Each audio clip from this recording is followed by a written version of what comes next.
Hey everybody, it is time for our weekly decorating video, and I wanted to talk about an exciting thing that is happening this week, which is that I have finished this Picadilly journal. This, I believe, is my 21st journal. It is massive. For a comparison, I will show you another blank one of these that I have. Yeah, this is the blank one here. It looks like that. Still pretty chunky. This weighs like nothing. It's so light. And then I know you can't feel how heavy this is, but it's much heavier, much thicker. So this one's done. It took me from April 12th, 2020, all the way through February 27th, 2021. That was yesterday. So not quite a year, but pretty close to a year. So this one goes up on my completed journal shelf. It was a great one. I loved it. And now, as is my custom, I'm going to move back into In Markings by C.R. Gibson journal for my next one, for journal number 22. This will be the third Markings by C.R. Gibson journal that I'm filling.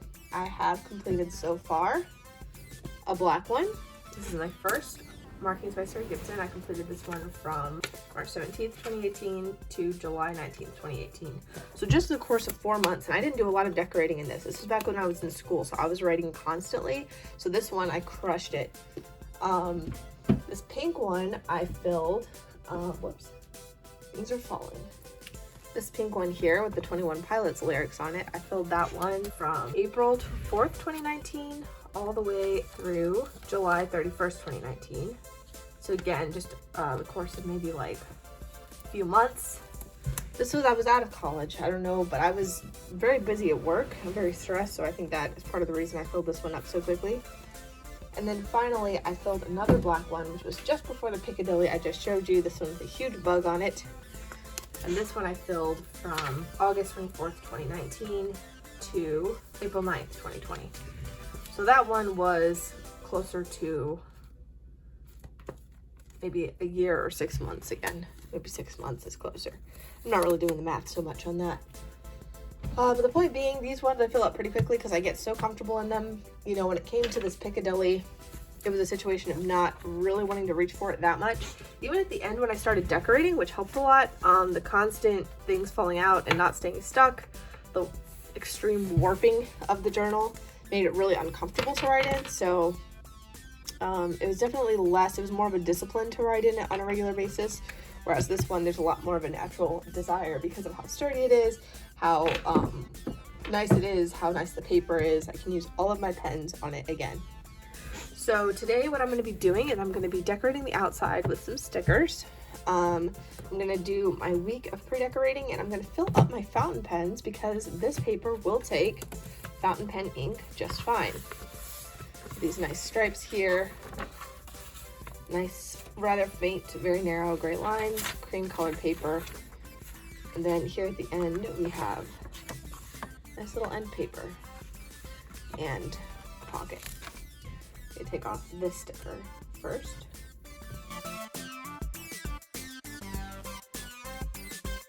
Let's get started with some stickers. Today, I'm gonna use, I have a couple of ideas. I want to use stickers with a clear backing. This is the lightest colored journal I have left, so I wanted to use some subtle stickers that I have. So I actually have some black and white stickers that I made. I drew these stickers on a piece of paper just for fun one day, and my mom really liked them, so she bought some sticker paper so I could print them on stickers. So it's these guys here. So I'm actually going to pull this out so I don't have to have the whole binder on the desk. And just going to start sticking them. I'm kind of very much not feeling this. This was my plan, and now that I see it, I like despise it. So I'm actually gonna pull this up. Uh-oh. It's okay, I had a backup plan.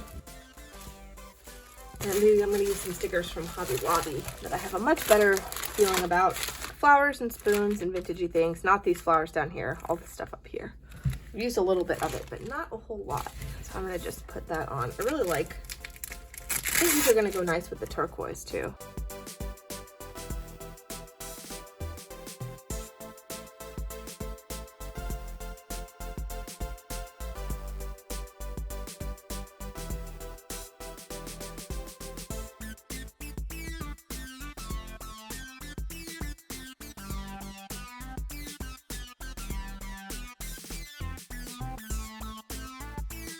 All right, I love that. I'm really, really happy with it. I think it looks perfect.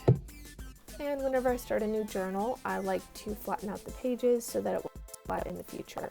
And now I am making a template because I lost my old one for the markings by C.R. Gibson. And I'm cutting out some full-size page decorative paper and saving the scraps to use for later, just like I always do. Nothing about this process new if you're familiar with the channel. And now I'm going to glue them in, and I'm still using a horrible glue stick that I talked about earlier. It's a little bit better with this particular notebook paper than it was in the Picadilly, but it is still pretty bad, and that's mostly due to the glue. And now I'm moving on to the cards, just decorative cards, rounding corners where they need to be rounded, ripping up scraps where they need to be ripped up. And then it is just a matter of gluing in the various scraps as I go. I have some special cards that I want to use this time too, so I'm decorating those up. And then I realized somewhere around here that I wanted to use decorative vintage paper. So I found this picture of the Northeast United States that I put into this envelope. Took a little bit of extra time, but I think it turned out looking really cool. I was really happy with the way that that looked. So then I just integrated the other scraps where I wanted them to be. Just keep everything looking really cool, and then I put in the cards with their envelopes, but those were too wide. I was more used to the Picadilly width than to this narrower notebook, so that caused problems. And now it's time for some washi tape. So just a little bit here, a little bit there, not too much. Haven't been on a huge washi kick lately. Just good for adding a few borders and a little bit of decoration here and there. And now it's time for some stickers. Use some flowers of various sorts.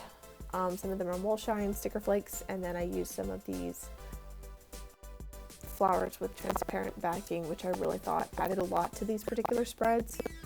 Really happy with the way that that turned out. Look at that purple one, so pretty. And then finally I wanted to do some stamping with my insect stamps. I've got a new Memento ink pad in deep cocoa, but this one was more black. And then really bothering me the way they were sticking out, so I cut them down to size. They look a little strange, but I'm a lot more satisfied with the way that they lay within the notebook. So I think the extra work and strange aesthetic makes it worth it entirely. So I had two big envelopes that I had to modify, so I just did that by cutting away the excess and then reusing them, and they look kind of silly. And then the last thing I wanted to do, clean out my fountain pens. It's been sitting for the better part of a year, about 9 months, with old ink in them. So I wanted to use my Ultimate Pen Flush that I got from Amazon to clean those out. I can do a separate video on that if you want, but I'm putting in some fresh ink now that they're washed out. All Monteverde Gemstone Collection Charlotte is the purple one. Then I've got a brown sugar and this new one that I bought, Smoke Noir. Beautiful ink. All right, great.